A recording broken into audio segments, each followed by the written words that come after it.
Gugatan cerai Raden Ayu Arjayani atau Tata terhadap Hutomo Mandala Putra atau Tommy Soeharto kemarin disidangkan untuk pertama kalinya di Pengadilan Agama Jakarta Selatan. Sebagai penggugat, Tata hadir bersama kuasa hukumnya, sementara sebagai tergugat, Tommy tidak hadir. Begitupun dengan kuasa hukumnya.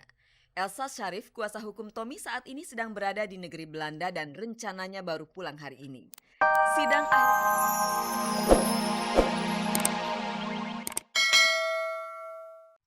Selamat pagi pemirsa, selamat bergabung kembali di Gospot. Saya Nela Ana akan menghantarkan gosip-gosip serta berita-berita pilihan dari kalangan selebriti untuk Anda. Tak ada yang ditambahi, tak ada yang dikurangi, dan tak ada yang memanas-manasi. Dan seperti biasa pemirsa, ada kuis berhadiah 3 juta rupiah untuk 3 orang pemenang. Kalau Anda mau hadiahnya, jawab pertanyaan kuisnya. Caranya mudah sekali, ketik GS spasi jawaban A atau jawaban B dan kirimkan via SMS ke nomor 6288. Jadi simak beritanya dan jawab pertanyaan kuisnya di akhir tayangan nanti. Bersama Gospot Anda tak perlu was-was ketinggalan berita, dan pemirsa, inilah sajian segar dari meja redaksi Gospot untuk Anda yang memang haus akan berita-berita dari dunia selebriti.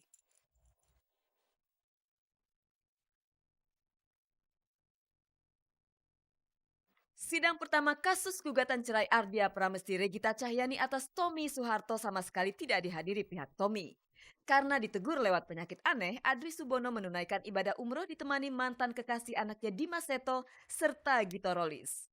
Penyakit demam Roy Martin menyebabkan sidang kasus narkoba yang tengah membelitnya ditunda. Ricky Subagja dan Elsa Manora Nasution mengkonsultasikan kemelut rumah tangganya pada pengacara Ferry Firman Nurwahyu. Annisa Trihapsari dan Sultan Jorgi semakin memperkuat silaturahmi dengan Allah, namun bagaimana hubungan mereka dengan Adjie Pangestu?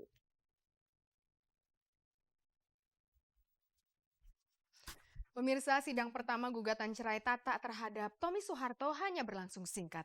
Sidang terpaksa ditunda karena Tommy dan kuasa hukumnya tak ada satupun yang hadir. Kalau dipikir-pikir, kenapa Tata tega menggugat cerai Tommy ketika suaminya masih mendekam di penjara ya? Kita yang tidak tahu menahu tentu tidak boleh memberi cap Tata sebagai istri yang tidak setia. Tata pasti punya alasan tersendiri. Nah, sekarang kita saksikan saja liputannya. Ini dia.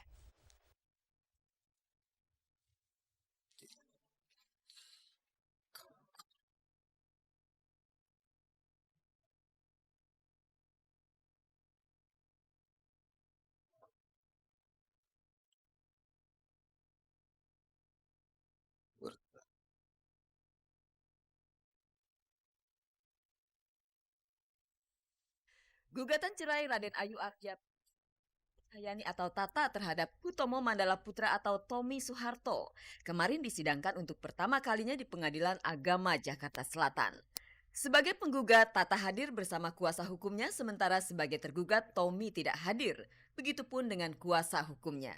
Elsa Syarif, kuasa hukum Tommy, saat ini sedang berada di negeri Belanda dan rencananya baru pulang hari ini. Sidang akhirnya ditunda sampai 3 minggu ke depan.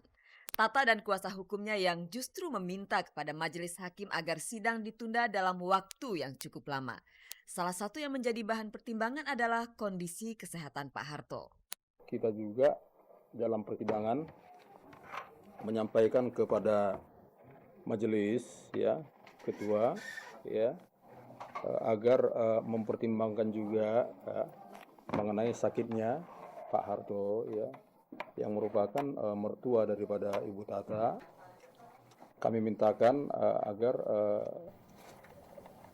majelis tidak terlalu berpacu dengan waktu. Pada kasus perceraian semacam ini, biasanya agenda sidang pertama adalah perdamaian. Tata sendiri masih membuka pintu perdamaian buat suaminya. Perdamaian, kita lihat jalan sidangnya gimana. Hakim berusaha untuk mendamaikan. Tommy kan belum datang kan? Ya nanti tergantunglah, mudah-mudahan dia datang atau kuasa hukumnya datang. Kalau ada dia atau kuasa hukumnya datang lebih bagus, kita usahakan untuk perdamaian. Sejak 3 tahun belakangan ini, rumah tangga Tata dan Tommy ibaratnya sudah tak punya nyawa. Tommy mendekam di penjara sementara Tata merana menantikan kebebasan suaminya. Benarkah Tata menantikan kebebasan sang suami? Orang mungkin dengan mudah akan menilai Tata sebagai istri yang tak setia kepada suaminya. Sebagai perempuan yang dibesarkan dalam tradisi Jawa, Tata tentu kenal kata-kata mau ikut suami walau ke lubang semut sekalipun. Hanya saja ini tak ada kaitannya dengan tradisi.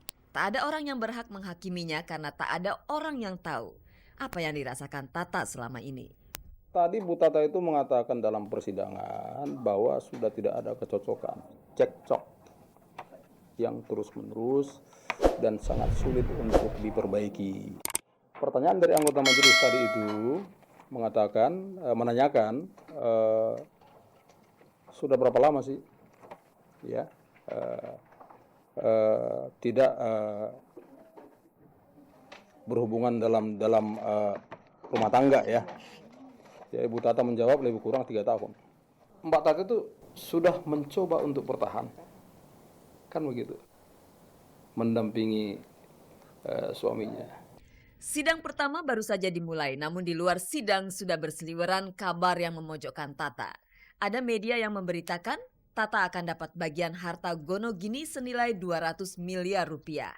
Belum lagi kabar bahwa Tata sudah menikah lagi dan punya anak pula. Kami menolak itu, tidak ada. Kalau memang itu benar, tolong ditunjukkan, ya, dibuktikan. Jadi jangan nanti terbentuk opini yang tidak baik terhadap Bu Tatanya, kan begitu, ya. Kita baca di salah satu media misalnya, ya, dikatakan bahwa Ibu Tata itu dapat uang saku 200 M. Itu koran saya beli, ya, saya satu mobil sama Bu Tata. Ini bacanya. Bagaimana Bu Tata? Ketawa dia. Ya. Memang saya sudah sampai serendah ini, Bang, ya. Saya seperti karyawan, dia bilang dapat uang sangu. Sampai kita memfinalkan gugatan itu, ya, Ibu Tata tidak pernah sama sekali menyinggung mengenai harta. Harta yang disinggung Tata adalah kedua buah hatinya. Mereka adalah harta miliknya yang paling berharga. Di dalam gugatannya Tata meminta hak perwalian atas anak-anaknya tersebut. Harta yang lain termasuk memori indahnya bersama Tommy biarlah jadi kenangan yang terindah. Sambil tersenyum manis sekali, Mas Tommy menjawab mantap, Tata, 1000 dewi pernah kutemui, 1.000.000 bidadari pernah mampir walau dalam mimpi. Namun tak satu jua yang terbayang, kecuali Tata seorang. Jika Tata masih bimbang, cobalah tanya pada rumput yang bergoyang.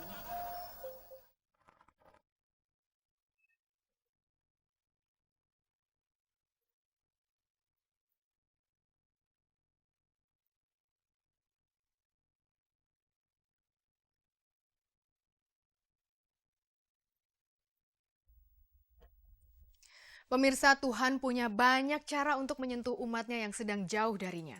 Adri Subono yang merasa jauh dari Tuhan merasa disentuh lewat sebuah penyakit misterius. Apa yang kemudian dilakukan oleh promotor musik ini? Adri berangkat umroh sambil mengajak beberapa saudara, wartawan, Gito Rolis, dan Dimas Seto. Dan semua biaya ditanggung oleh Adri Subono. Kita saksikan jalan liputannya, ini dia.